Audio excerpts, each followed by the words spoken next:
尔族问题在日本国会介绍。当中国在世界各地庆祝其成立70周年之际，日本维吾尔族协会在日本国会介绍了维吾尔问题和东突厥斯坦的集中营。东突厥斯坦新闻中心主任卡拉卡什在一份声明中表示，许多穆斯林国家和突厥国家对自己同胞的遭遇保持沉默。在这种情况下，日本议会讨论东突厥斯坦问题具有重要的意义。现在是所有国家和所有力量团结起来对抗中国的时候了。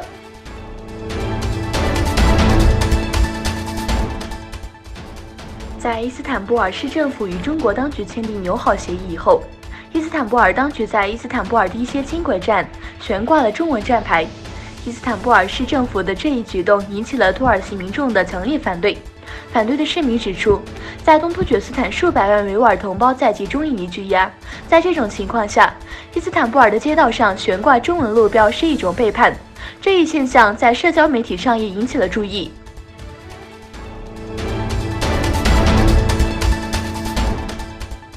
香港实施禁蒙面法的首日，香港地铁全线暂停，有示威者不惧当日生效的禁蒙面法，依旧佩戴口罩参与游行。香港特区行政长官林郑月娥宣布，5日0时起正式实施禁蒙面法，引爆香港4日晚间爆发激烈抗争。港铁全线暂停服务，轻铁及港铁巴士服务亦暂停。据南华早报报道，包括沙田政府核数以及铜锣湾、轩尼诗道、荃湾及屯门都传出有多间中资银行也被纵火。元朗甚至传出一名14岁少年腿部中枪，所幸送医时意识仍然清醒。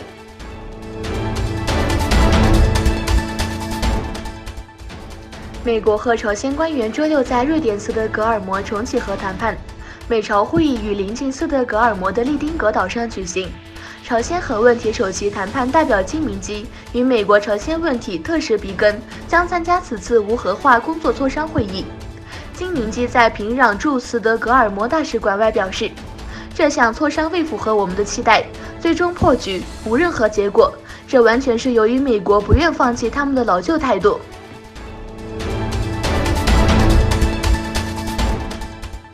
一个亲伊斯兰国的武装组织发动袭击，在菲律宾南部杀害7名莫洛伊斯兰解放阵线成员。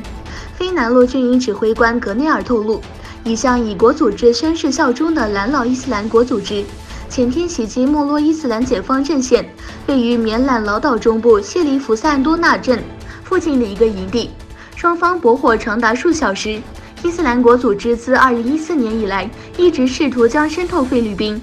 该组织一直在该国各个地区开展恐怖活动。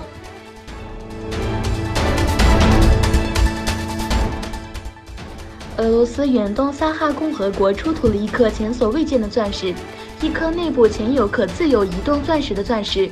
这颗钻石名为马特尤什卡，身形小巧，其内部为一个天然的封闭腔室，内含一个小1号的钻石，可在内部自由移动。科学家推测，其内部钻石首先形成，然后在形成过程中被较大的晶体包围，